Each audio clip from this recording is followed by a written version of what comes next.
الزمالك لازم يعمل حساب كده وهنكسب باذن الله. والله احنا بنتمنى طبعا ان الزمالك يفوز وكاس السوبر يتنقل من النادي الاهلي لنادي الزمالك، ودايما كده ما يطلعش من مصر دايما.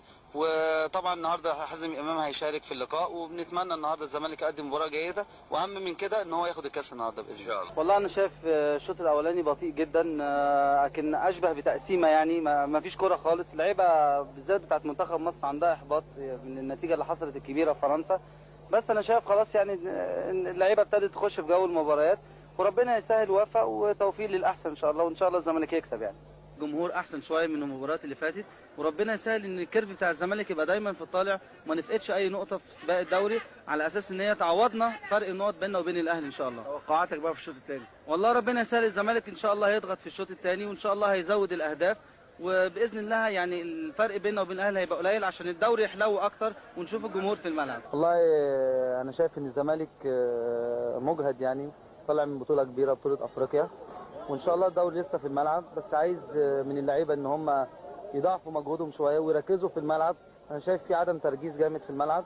ربنا يسهل ان شاء الله الزمالك هيبقى احسن في الماتشات القادمه باذن الله. ربنا يسهل ان الزمالك الشوط الاولاني كان كويس قوي، وبدايه كويسه لنادي الزمالك، وان شاء الله في بس شويه تظبيطات لان لسه اللعيبه ما خدوش على طريقه اللعب بتاعه فينجادا.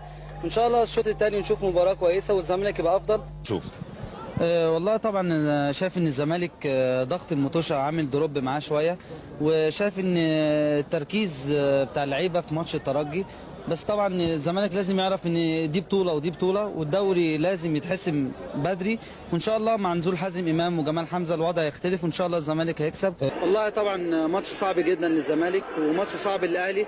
الزمالك ما ينساش ان الاهلي فريق كبير وممكن يجي في ماتش قمه، وماتش القمه ده ملوش اي مقاييس. والله طبعا بقول الزمالك النهارده سيء جدا جدا، الخطوط كلها متباعده عن بعض، لازم يبقى في وقفه، لازم يبقى في وقفه في مجلس الاداره مع الجهاز الفني.